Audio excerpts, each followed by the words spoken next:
Hello everyone. इस video में आपको CSIR नेट केमिकल साइंस 26 नवंबर 2020 में जो एग्ज़ाम हुआ था फर्स्ट शिफ्ट में उसका पार्ट ए बताने जा रही हूँ, जिसका फर्स्ट क्वेश्चन था 4 identical cones with base diameter of 10 centimetre are compactly placed inside a box in upright position. What will be the area of square in centimeter square formed by connecting tip of the cones? मतलब हमारे पास यहाँ पर 4 cons दिए हैं जिनको एक box के अंदर रखा गया है और उनको इस तरह से खड़ा करके रखा गया है, एक दूसरे के साथ जुड़ाकर कॉम्पैक्टली. और जो दूसरा जो कोन आएगा, जो थर्ड कोन आएगा वो भी कुछ इस तरह से होगा, इस तरह से होगा, जिसमें हमारे पास इनका जो डायामीटर दिया गया है वो हमारे पास कितना दिया गया है, 10 सेंटीमीटर इनका डायामीटर दिया है. यानी कि यहाँ से लेके यहाँ तक 10 सेंटीमीटर, यहाँ से लेके यहाँ तक भी 10 सेंटीमीटर. तो टोटल देखा जाए तो ये टोटल आ जाएगा हमारे पास 20 सेंटीमीटर. और अगर हम इसको हाफ कर दें यहाँ से, सो यहाँ पर ये आ जाएगा 10 इधर को, 10 इधर को. इसका भी अगर हाफ कर दें तो ये रेडियस आ जाएगा इधर, और इसका हाफ कर दें तो रेडियस आ जाएगा इधर. यानी कि जो यहाँ से लेके यहाँ तक का जो डिस्टेंस है वो 5 + 5 यानी कि 10 दिया गया है. यानी कि ये 10 दिया है. और हमें क्या बताना है कि यहाँ से ये नीचे जब टिप पे, जब ये बेस पे मिल रहे हैं नीचे, तो ये जब नीचे बेस पे मिल रहे हैं हमारे पास, तो बताना इनका टिप जो है मिलके कितना एरिया जो है वो बना रहा है. तो हमें कुछ नहीं करना था, यहाँ से लेके यहाँ तक का डिस्टेंस 10 सेंटीमीटर, यानी कि यहाँ से यहाँ तक का डिस्टेंस भी 10 सेंटीमीटर है, प्लस यहाँ से लेके यहाँ तक का डिस्टेंस भी 10 सेंटीमीटर. और हमें पता है कोन का जो हाइट है वो भी हमारे पास कितना दिया गया है, 10 सेंटीमीटर. सो कोन का हाइट कैसे पता लगा 10 सेंटीमीटर है, क्योंकि उसने बोला what will be the area of square. यानी कि जो ये टिप्स हैं इनसे हमारे पास एक स्क्वायर बन रहा है. स्क्वायर बन रहा है तो यानी कि ये जो ये वाला एरिया, ये जो ये वाली साइड है, ये भी हमारे पास 10 सेंटीमीटर होगी, तभी स्क्वायर बनेगा. तो स्क्वायर की जो चारों साइड्स होती है वो इक्वल होती है. तो एक साइड हमारे पास 10 सेंटीमीटर आ गई, तो इसका मतलब है दूसरी साइड भी 10 सेंटीमीटर. हमें इसी स्क्वायर का जो है एरिया बताना था. तो इस स्क्वायर का एरिया आएगा 10 × में 10 which is equal to 100 centimetre square. यानी कि इसका था ऑप्शन थर्ड, इसका आंसर था. सो क्वेश्चन नंबर 2 है, how many hollow sphere having inner radius of 1 centimetre can be completely filled by transferring water from a completely filled hollow sphere having inner diameter of 20 centimeter. हमारे पास दो इधर hollow sphere दिए गए हैं, एक बड़ा hollow sphere है और एक हमारे पास छोटा hollow sphere है. छोटे वाले का जो रेडियस है वो हमारे पास 1 सेंटीमीटर दिया गया है, और जो बड़े वाले का डायामीटर दिया गया है हमारे पास वो 20 सेंटीमीटर दिया गया. अब बताना है कि इस बड़े वाले से हम कितने ऐसे छोटे स्मॉल जो है हॉलो स्फीयर्स को फिल कर सकते हैं. सो जब भी फिल वाला क्वेश्चन आए तो हमेशा वॉल्यूम लगता है. हमें पता है कि वॉल्यूम जो होगा, स्फीयर का जो वॉल्यूम होता है वो होता है 4/3 πr³. तो volume of big hollow sphere आ जाएगा 4/3. अब डायामीटर 20 है तो रेडियस आ जाएगा इधर 10³ and the volume of small आ जाएगा पाई × 1³ क्योंकि हमारे पास स्मॉल की जो रेडियस है वो 1 दी गई थी. अब हमने कर लिया कि let number of sphere filled जो है वो equal to n sphere filled हुए.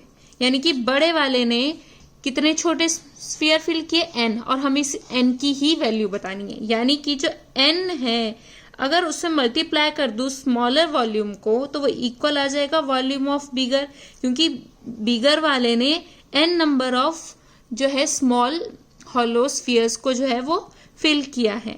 सो इसका मतलब है जितना बिगर में पानी था उतना ही n वालों में है, तो इसका जो टोटल वॉल्यूम होगा वो इसी के वॉल्यूम के इक्वल होगा.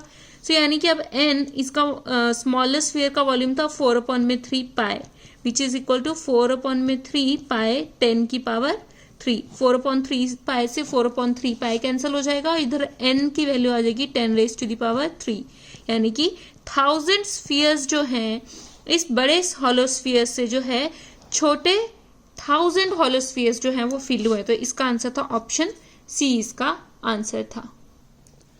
सो क्वेश्चन नंबर 3 है हमारे पास, the 2 identical bags and 2 identical boxes are placed as shown, the top of the table is at the height of. हमें बताना है कि इस टेबल की यहाँ से लेके यहाँ तक कितनी हाइट है। यहाँ पे एक बैग यहाँ रखा है और एक बैग यहाँ रखा है, दोनों सेम हाइट के हैं और ये बॉक्सेस जो हैं वो सेम हाइट के हैं। हमारे पास यहाँ से लेके यहाँ तक का डिस्टेंस दिया है 88 और यहाँ से लेके यहाँ तक का डिस्टेंस दिया है 62। हमें बताना है यहाँ से लेके यहाँ तक का डिस्टेंस कितना है। तो हम क्या करते हैं, हमें पता है कि जो अब हम क्या कर लेते हैं, बैग की जो लेंथ है उसको a ले लेते हैं, तो यानी कि ये भी a आ जाएगा और बॉक्स की लेंथ को जो है b ले लेते हैं, तो यानी कि ये भी हमारे पास b आ जाएगा। सो यहाँ से हमारे पास ये डिस्टेंस पता लग जाएगा। ये टोटल 62 था तो 62 में से b माइनस कर दूंगी तो ये टोटल डिस्टेंस आ जाएगा 62 माइनस b। और ये वाला डिस्टेंस भी पता लग जाएगा, टोटल 88 है, 88 में से a माइनस कर दूंगी तो टोटल आ जाएगा 88 माइनस a। अब हमें पता है कि जो ये डिस्टेंस है और ये डिस्टेंस है वो इक्वल होगा। सो यानी कि 88 माइनस a प्लस b वो इक्वल आ जाएगा इस डिस्टेंस के, यानी कि 62 माइनस b प्लस a के इक्वल आ जाएगा। यहां से हम क्या करते हैं, यहां से हम a माइनस b की वैल्यू को निकाल देते हैं। तो यहाँ से a माइनस b की वैल्यू, इसको हम यहाँ ले आते हैं, इन चीज़ों को कांस्टेंट को इधर ले जाते हैं और a और b को इधर ले जाते हैं। सो 88 माइनस 62 इज इक्वल टू, यहाँ से आ जाएगा 2a माइनस 2b, तो ये आ जाएगा 26 is equal to a minus b 2 times and a minus b की जो वैल्यू आ जाएगी हमारे पास वो आ जाएगी 13, यानी कि a माइनस b की जो वैल्यू है वो हमारे पास 13 दी गई है। अब हमें तो डिस्टेंस निकालना था, तो a माइनस b से डिस्टेंस का क्या रिलेशन है तो वो देख लेते हैं। देखो अगर हम इस डिस्टेंस को देखें तो ये डिस्टेंस जो है वो 88 माइनस a प्लस b है, यानी कि 88 माइनस a प्लस b जो है वो लेंथ है एक पूरे टेबल की नीचे से ऊपर तक।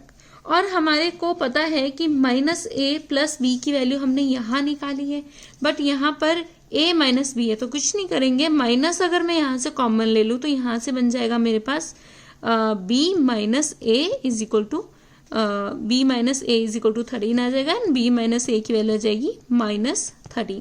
तो ये b माइनस a ही हुआ, अगर इसको हम इस तरह से लिखें तो b माइनस a ही होगा।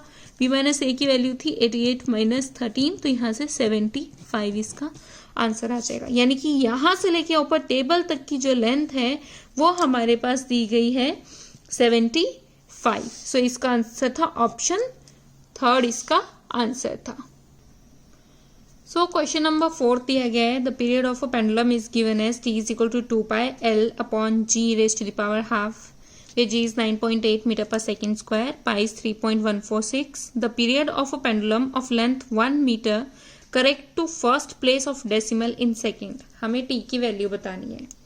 सो जो t की वैल्यू आएगी वो आएगी t is equal to 2 into 3.1416 multiply by l की इधर वैल्यू 1 दी गई है, 9.18 की होल पावर हाफ दे दी गई है, तो 2 इंटू 3.1416,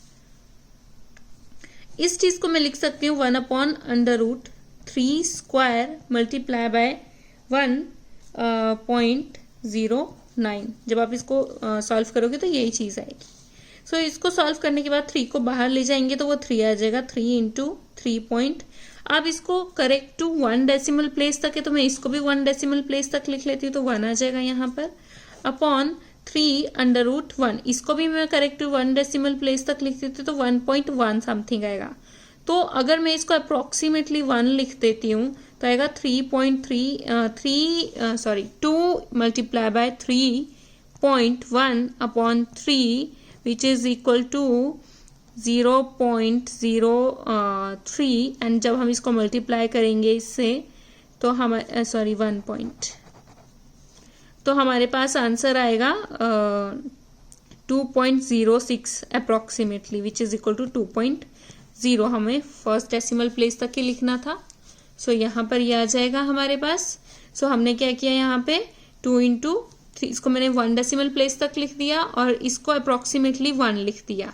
सो इसको सॉल्व करने के बाद इसका आंसर 3 आ जाएगा। यहाँ 3 से इसको डिवाइड करूंगी 3.1 को तो 1.03 आ जाएगा और आंसर सॉल्व करने के बाद 2.0 आएगा। सो इसका आंसर था ऑप्शन 3, इसका आंसर है। सो question number 5 is the sides ABC of a triangle ABC satisfies the equation। ये इक्वेशन को सेटिस्फाई कर रहा है। देन हमें बताना है ABC जो है वो कौन सी ट्राइंगल है। हमें यहाँ पर जो इक्वेशन से एक चीज पता लग रही है कि जब हम इनका स्क्वायर कर रहे हैं और फिर उसके बाद सम कर रहे हैं तो आंसर 0 आ रहा है। और हमें ये बात पता है कि जब किसी भी चीज का स्क्वायर करते हैं तो कभी भी हमारे पास नेगेटिव में वैल्यू नहीं आती है।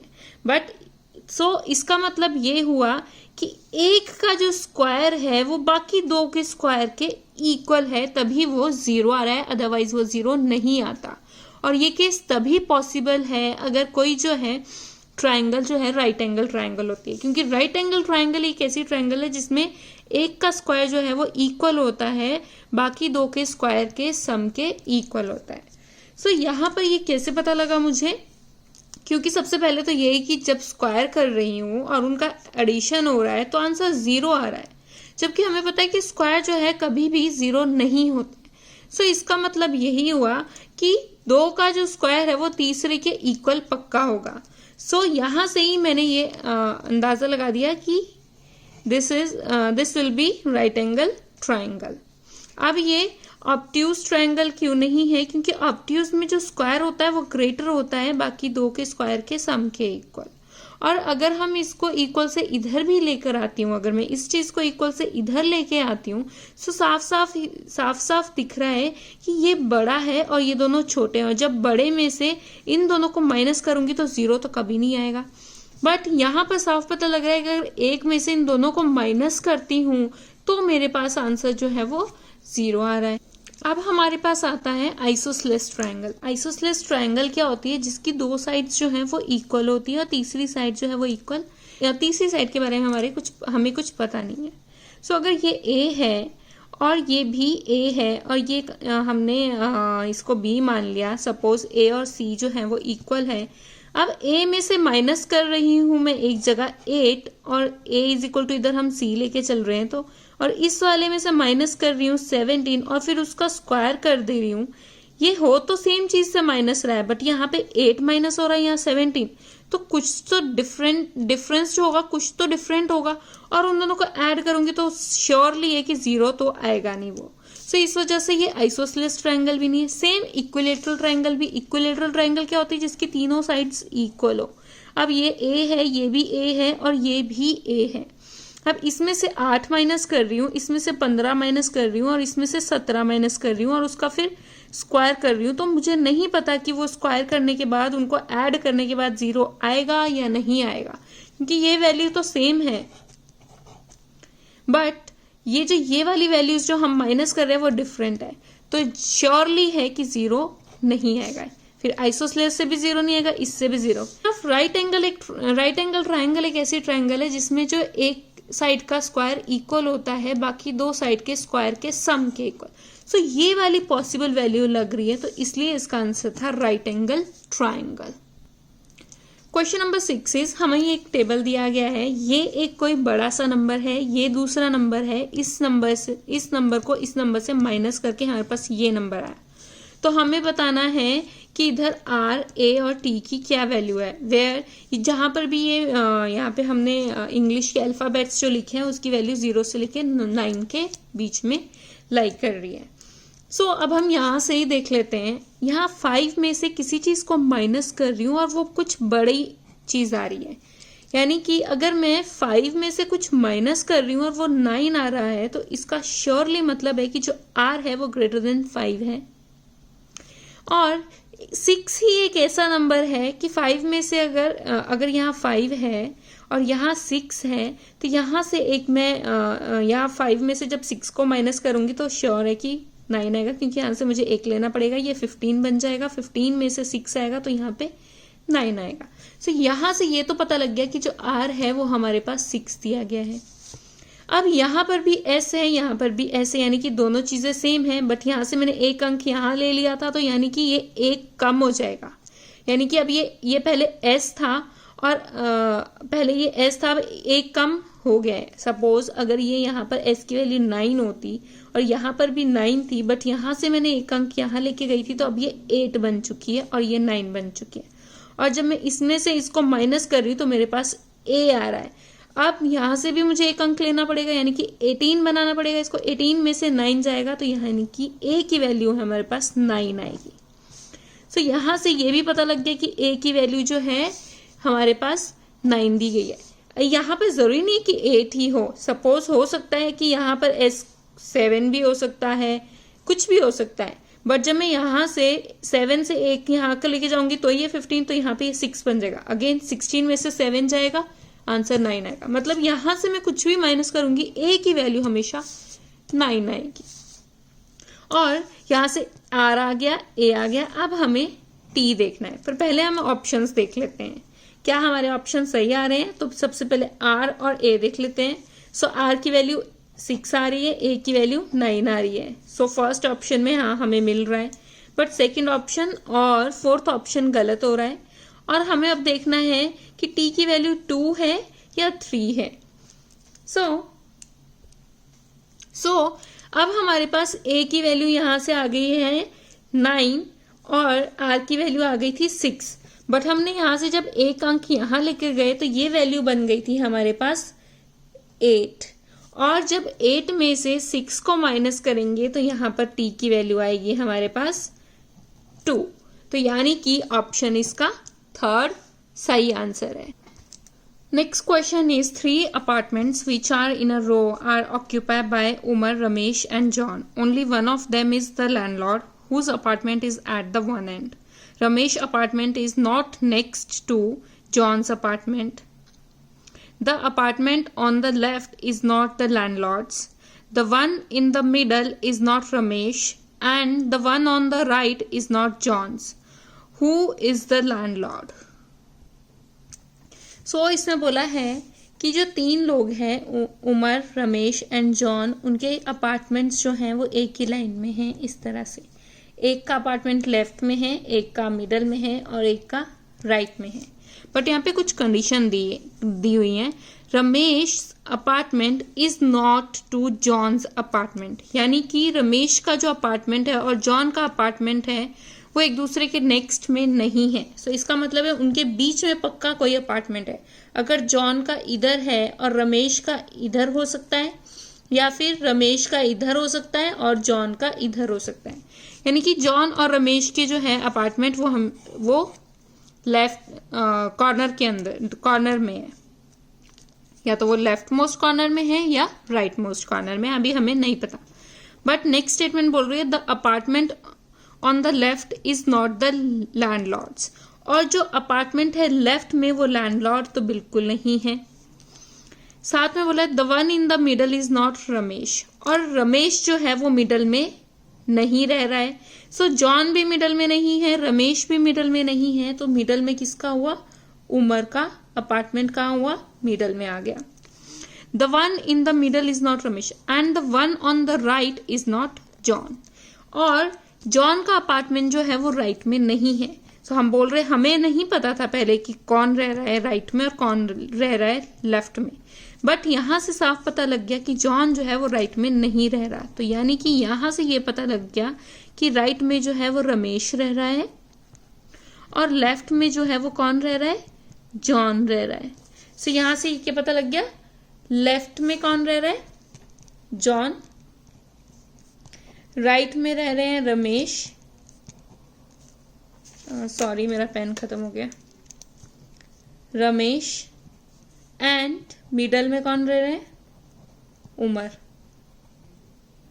सो हमें बताना है लैंडलॉर्ड कौन है, और यहाँ पे साफ लिखा था the apartment on the left is not the landlords, यानी कि जो ये भी लैंडलॉर्ड नहीं है ये भी लैंडलॉर्ड नहीं है, तो बचा कौन सा?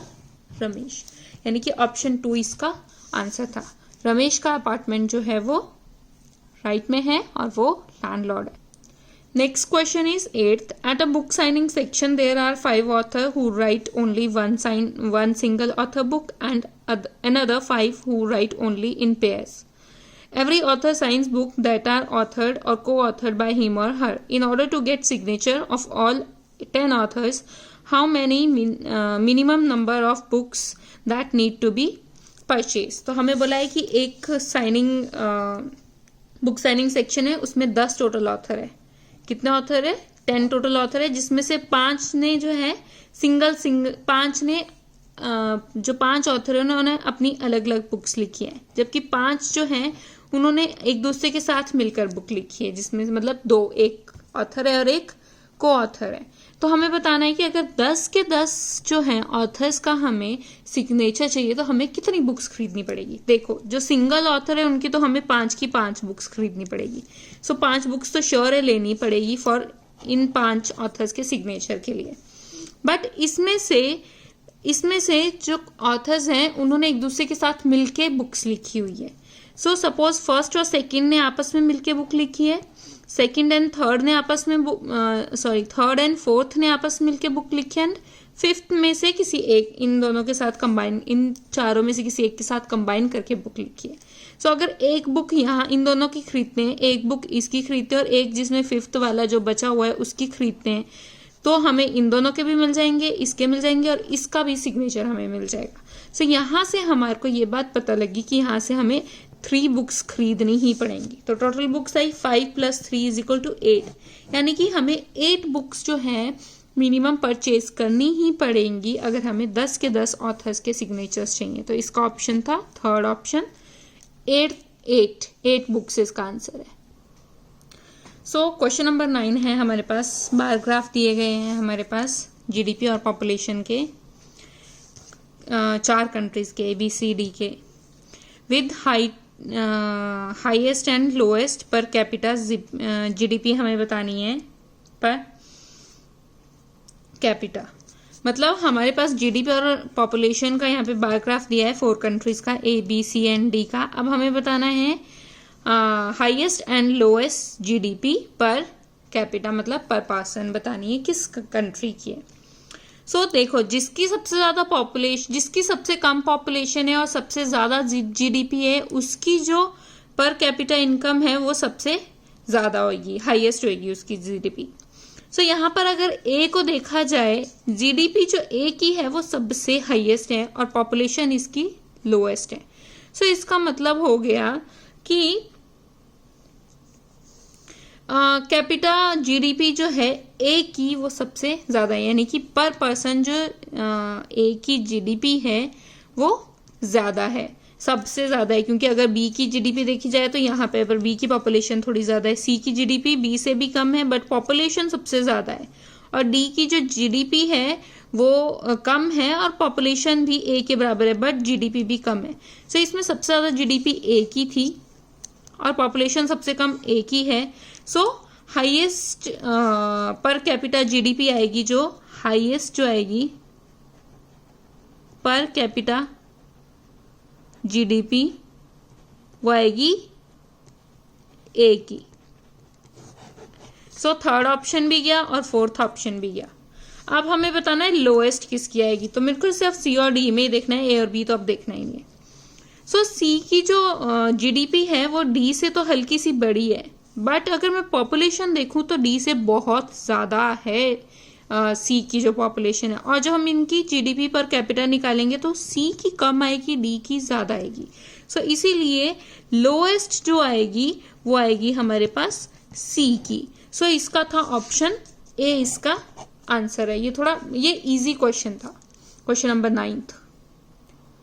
सो क्वेश्चन नंबर 10 है. हमारे पास एक क्लास है जिसमें 84 स्टूडेंट है, जिसमें से 29 फेल हुए साइंस में, 43 फेल हुए मैथमेटिक्स में and 17 passed in both, which is correct Venn diagram. अब हमारे पास यहाँ पे फेल और पास बताना है और हमें बताना है कौन सा वेन डायग्राम जो है वो करेक्ट है.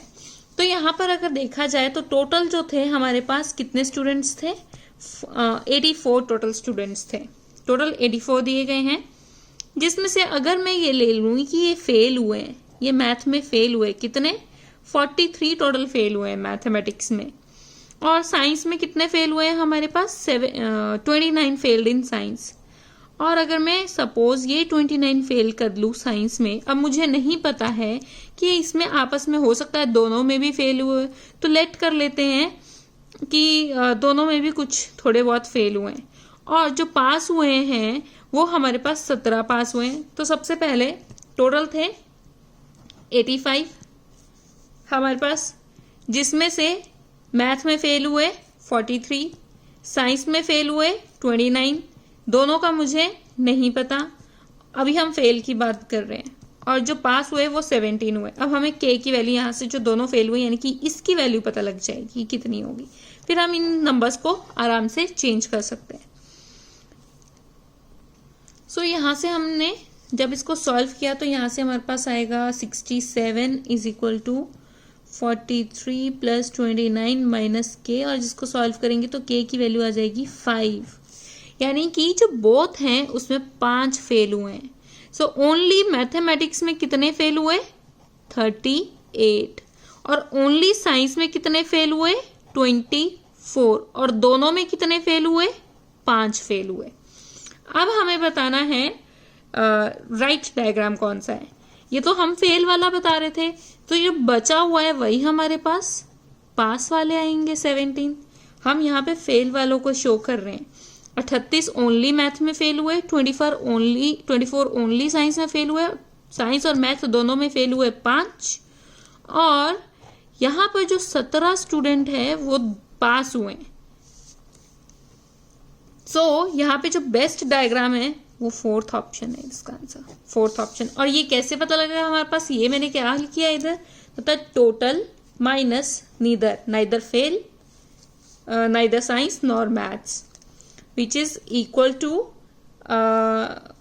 मैथ्स में कितने थे प्लस साइंस में कितने थे माइनस दोनों में कितने थे।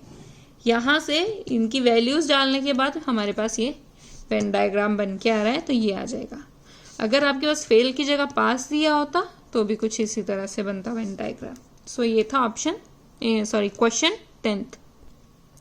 नेक्स्ट क्वेश्चन है, an expenditure of ₹96 was supposed to be shared equally by all the student in a class. Since 4 students didn't contribute, the remaining student had to contribute an additional amount of ₹4 each.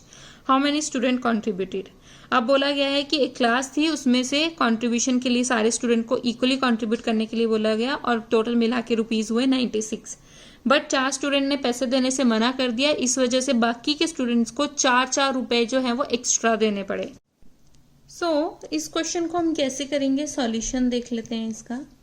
अगर देखो total student अगर n थे और उन्होंने x rupees पे कर रहा, पर ईच ने x रुपीज पे करना था, तो 96/n जो होता वो x आता।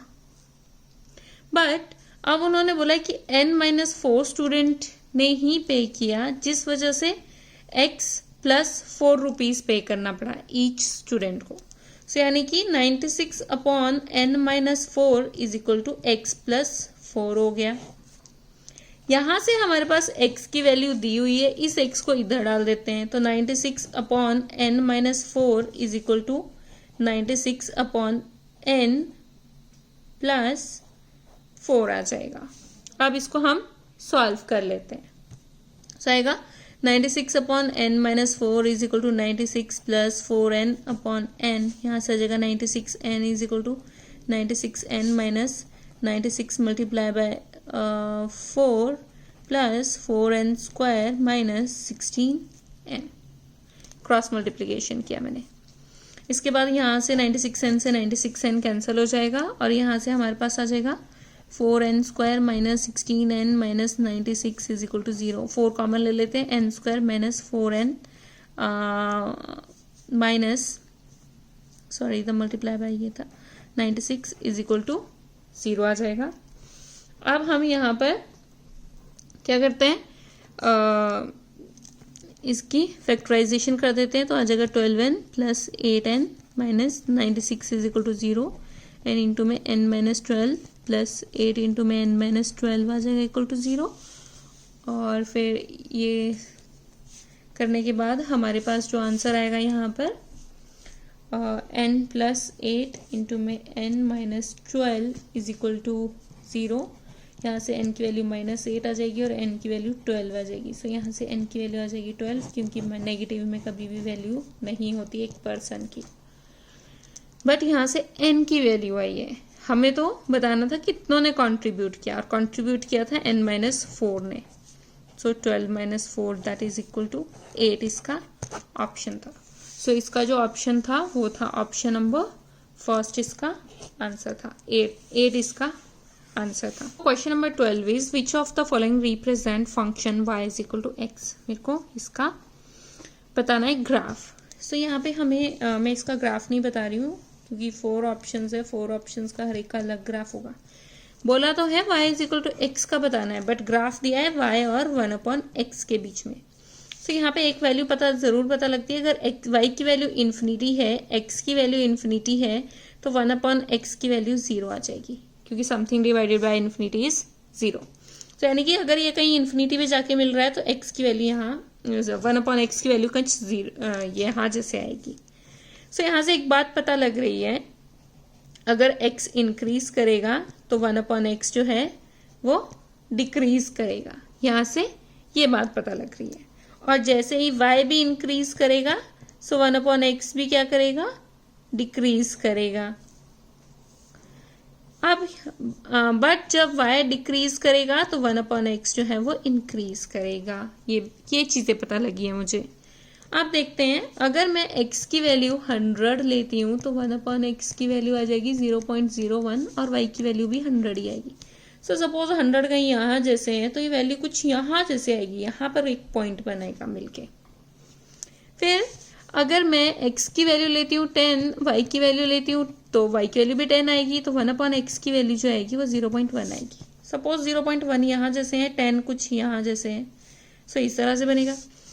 अब मैंने 1/x की वैल्यू 10 ली तो y की वैल्यू 0.1 आ जाएगी और x की वैल्यू भी 0.1 आएगी। अगर मैं 1/x की वैल्यू कितनी ले रही हूँ, 10 ले रही हूँ, सपोज 10 यहाँ जैसे है, तो ये कुछ यहाँ पे, और अगर इसको मिला के देखती हूँ मैं ग्राफ, तो कुछ इस तरह से आगे जाके बनता है, और इसी तरह से ये आगे जाके कहीं इन्फिनिटी पे मिल जाएगा। सो y और 1/x का जो ग्राफ होगा इस तरह से होगा, कब, जब y is equal to x होगा तब।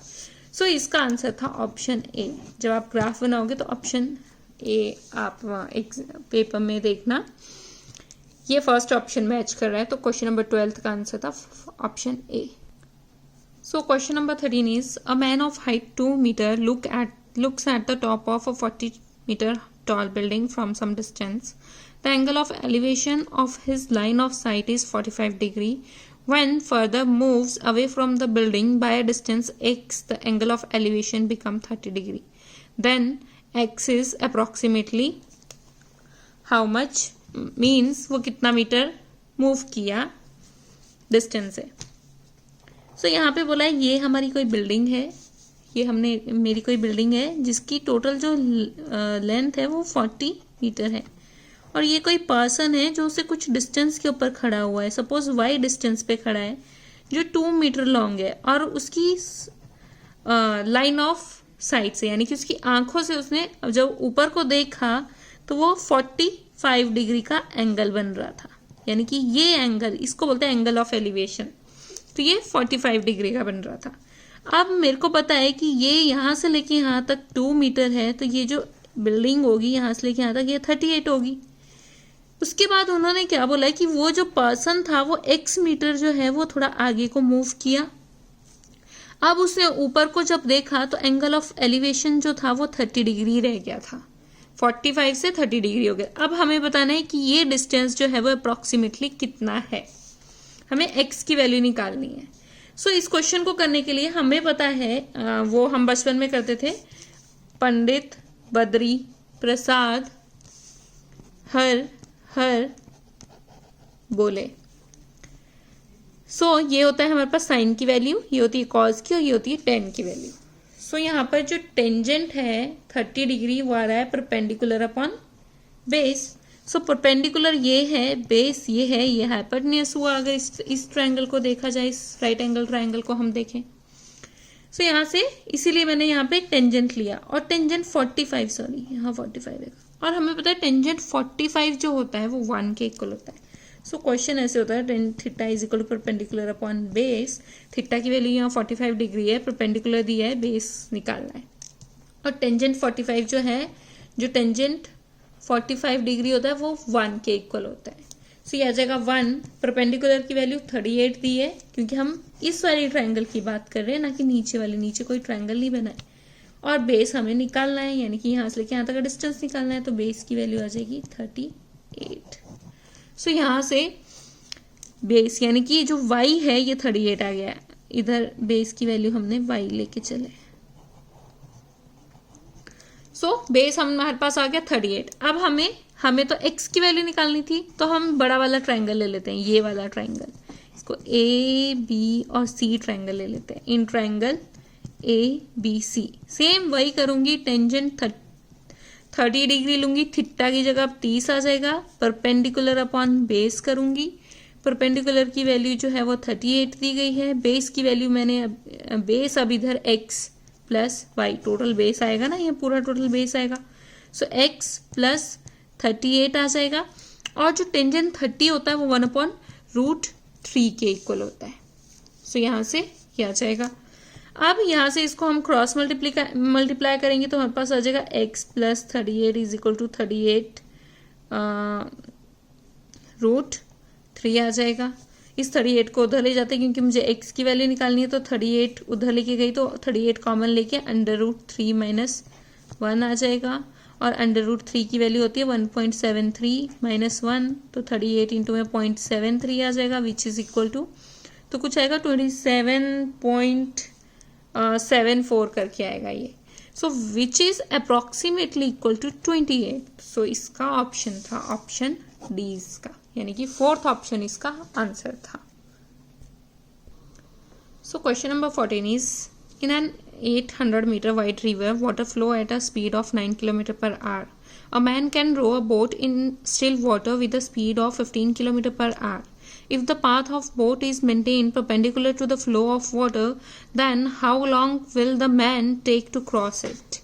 मतलब हमें क्या बोला गया है, एक यहाँ पर एक रिवर है, वो हमारे पास दी गई है 800 मीटर जो है वो उसकी विड्थ दी गई है। अब एक आदमी को यहाँ से यहाँ जाना है, बोला है अगर रिवर यहाँ को फ्लो कर रही है, सो जो मैन है वो एकदम परपेंडिकुलर डायरेक्शन में जाएगा रिवर के फ्लो के। और यहाँ पे साथ में हमें दे दिया है स्पीड ऑफ रिवर दे दी गई है 9 km/h and speed of boat दे दी गई है 15 km/h और हमारे पास डिस्टेंस दे दिया गया है, डिस्टेंस दिया गया है 800 किलोमीटर, 800 मीटर। सो हमें बताना है टाइम। तो जब भी इस तरह का क्वेश्चन आए तो टाइम की जो वैल्यू होती है वो हमें पता है कि time is equal to distance upon speed, but हमें स्पीड निकालनी पड़ेगी कि वो किस स्पीड से जा रहा है उधर को, क्योंकि स्पीड ऑफ जो बोट है वो स्टिल वाटर में है 15 km/h, पर वाटर यहाँ पे स्टिल नहीं है, वाटर फ्लो कर रहा है 9 km/h से, तो हमारे को यहाँ पे वेलोसिटी निकालनी पड़ेगी। जो वेलोसिटी आएगी वो आएगी √ velocity of boat square minus velocity of river का स्क्वायर। सो वेलोसिटी आ जाएगी यहाँ पे 15 square minus 9 square which is equal to 144 which is equal to 12 km/h। यानी कि जब पानी फ्लो कर रहा होगा तो बोट की स्पीड जो हो जाएगी वो 12 km/h हो जाएगी। अब हमें डिस्टेंस निकालना है, अब हमें टाइम निकालना है कि कितना टाइम ले रहा है, तो time is equal to distance upon speed. So 800 upon 12 km/h, but ऊपर वाला मीटर में है और वैल्यू हमें मिनट्स में निकालनी है तो इसको कन्वर्ट कर देते हैं। सो 812 यहाँ पे आ जाएगा 1000 किलोमीटर अपॉन 60, क्योंकि 1 आवर में 60 मिनट्स होते हैं। सो कैंसिल करने के बाद ये आ जाएगा 200, सो यहाँ जाएगा 8/2 विच इज इक्वल टू 4। तो यहाँ से जो आंसर आएगा मेरे पास वो आएगा 4 मिनट। सो इसका आंसर था ऑप्शन सेकंड, इसका आंसर था। So question number 15 is based on the clue given in the statement A to D find the correct 3-digit number। अब हमें A से लेके D के बीच में स्टेटमेंट्स दिए A से D तक और उनमें क्लू दिया है 3-डिजिट नंबर को फाइंड करने का। सो हमें बोला है कि 395 में 2 डिजिट्स हैं बट वो करेक्ट ऑर्डर में प्लेस नहीं है, उनका जो प्लेस है वो डिफरेंट है। एंड 1 डिजिट इन 718, एक डिजिट जो है वो 718 में है और करेक्टली प्लेस्ड है, और 148 में से कोई भी डिजिट नहीं है। सो अगर हम 718 और 148 को देखें तो इसमें से 1 और 8 जो है इसमें भी इन्वॉल्व है। सो यानी कि 1 और 8 जो है वो नंबर में नहीं है, यानी कि जो 3 डिजिट नंबर है उसमें 7 और 8 जो है वो नहीं आ रहा है। कैसे पता लगा? क्योंकि 148 में से कोई भी डिजिट जो है वो नंबर में नहीं है और 1 और 8 इसमें है। सो इसका मतलब है कि जो 7 है वो एक डिजिट है, और इसमें बोला है 1 digit is in this and is placed correct order, यानी कि 7 जो है वो ही 7 ही वो डिजिट है और वो करेक्टली प्लेस्ड ऑर्डर में, यानी कि फर्स्ट जो आएगा यहाँ वाले जो नंबर आएगा वो 7 आ जाएगा। डी ऑप्शन क्या बोल रहा है? 1 डिजिट इज इन 835। 835 में एक डिजिट है बट यहाँ साफ साफ लिखा है कि 8 जो है वो नंबर में नहीं है, यानी कि ये जो है ये नंबर में नहीं है। एंड इज प्लेस्ड करेक्टली, और करेक्टली भी प्लेस्ड है। अब हमारे पास बचा एक ये वाला नंबर और एक ये वाला नंबर, या तो इस नंबर में और इस नंबर में 3 और 5 है, इसमें भी 3 और 5 है, बट या तो 3 हो सकता है या 5 हो सकता है, एक ही नंबर हो सकता है क्योंकि यहाँ से सिर्फ एक ही नंबर आ सकता है। सो इसका मतलब है ये 9 है ये प्रेजेंट है, और उसने लिखा था कि 2 digit present in 395 but not placed in correct order, यानी कि 9 उनमें से एक डिजिट है ही है बट वो करेक्ट ऑर्डर में प्लेस नहीं है। यानी कि अगर ये बीच में है ना यहाँ पे 9, तो ये यहाँ पर बीच में नहीं आएगी, यानी कि ये यहाँ पर आएगा। सो नंबर बन रहा है 7, फिर बीच में एक डिजिट आएगी, फिर 9 आएगा। और यहाँ पर सिर्फ ऑप्शन फर्स्ट ही एक ऐसा ऑप्शन है जिसमें 7 यहाँ पर आ रहा है, फिर 9 आ रहा है, बीच में नंबर आ रहा है, यानी कि बीच में आएगा 3। सो ये था ऑप्शन फर्स्ट, इसका आंसर था ए ऑप्शन, इसका आंसर था फर्स्ट। सो कुछ नहीं करना था इसमें, हमारे पास 3 डिजिट का एक नंबर दिया गया है, हमें स्टेटमेंट्स दिए हैं उसमें से बताना था कौन सी डिजिट है।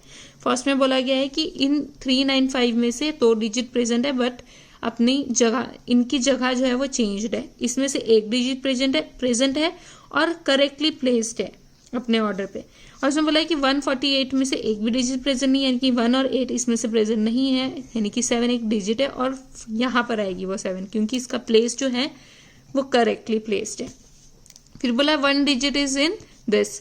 अब 8 तो थी नहीं कोई डिजिट, तो 3 और 5 में से कोई डिजिट होगी, और इसमें से भी एक ही डिजिट लेनी है, 2 नहीं लेनी है। और अगर मैं इसमें और इसमें कंपेयर करूँ 3 और 5 इसमें भी है, सो इसका मतलब है 3 और 5 में से एक ही ले सकती हूँ, 2 नहीं हो सकती।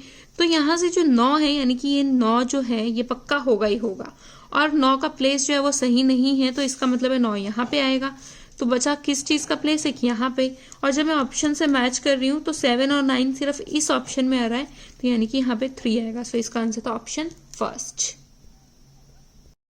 Question number 16 is, while calculating the average of 22 digits number, digits of one of the number got interchanged, because of which average is reduced by 1.8. The difference in the value of number to be interchanged is 1, 2, 3 and 4. हमें बोला है कि हमने 20 जो है 2 digit numbers लिए, जिसमें से एक नंबर जो था उसकी डिजिट्स जो थी वो इंटरचेंज हो गई। अब हमें बताना है उस डिजिट जब इंटरचेंज हुई उस वजह से जो एवरेज था उसमें 1.8 जो थी वो कमी आ गई, 1.8 की रिड्यूस हो गया वो बाय 1.8 हो रही थी। तो हमें बताना है कि उन दोनों डिजिट्स के बीच का जो है वो डिफरेंस कितना था। सो हमारे पास हमने क्या किया, मैंने ले लिया कि वो डिजिट थी कुछ इस तरह से, सपोज 27, 28, तो इसी तरह से। तो यहाँ पे ये है एक्स और वाई टाइप की वो कुछ डिजिट थी। अब हमें पता है कि 2 डिजिट नंबर है, सपोज अगर हमारे पास यहाँ 25 है तो 25 को लिख सकती हूँ मैं 10 × 2 + 5 से। तो वैसे ही मैंने इसको भी लिखा है 10 इंटू एक्स प्लस वाई से। सो अब उसने बोला है कि अगर ये वो डिजिट थी जो इंटरचेंज्ड डिजिट है, ये गलत वाली है एक्स वाई। सो उसने बोला है कि सम ऑफ 19 प्लस जो गलत वाली डिजिट थी उसका जब एवरेज किया तो एक्चुअल एवरेज से 1.8 कम आया।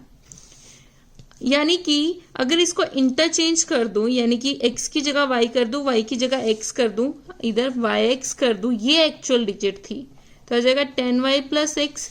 जब इसका सम करेंगे और उसका एवरेज लेंगे तो वो एक्चुअल एवरेज आया। अब हमें बताना है कि x और y के बीच का डिफरेंस कितना है। सो कुछ नहीं करना है यहाँ पर हम लोगों को, यहाँ पे जो एवरेज है इसकी ये वैल्यू मैं यहाँ पर ऐड कर दूंगी और वहां से इसको सॉल्व कर दूंगी। वहां से मेरे पास x माइनस वाई की वैल्यू आ जाएगी। तो अब वो करके देख लेते हैं।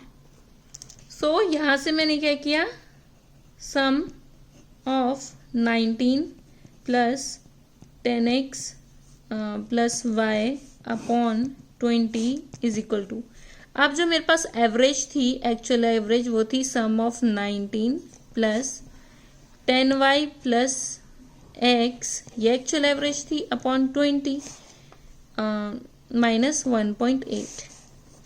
ये वैल्यूज ऐड कर दी मैंने यहाँ पर।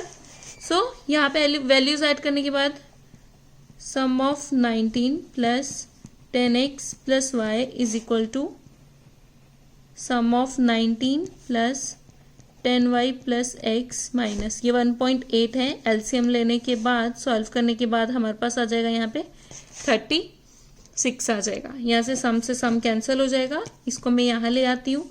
जब ये मैं यहाँ पर लेकर आ रही हूँ तो मेरे पास आ जाएगा 9x minus 9y is equal to minus 36, यानी कि x माइनस वाई की वैल्यू आ जाएगी माइनस 36 और y माइनस एक्स की वैल्यू आ जाएगी 4, यानी कि दोनों के बीच का जो डिफरेंस है वो हमारे पास आएगा 4। सो इसका आंसर था ऑप्शन 4, इसका सही आंसर था।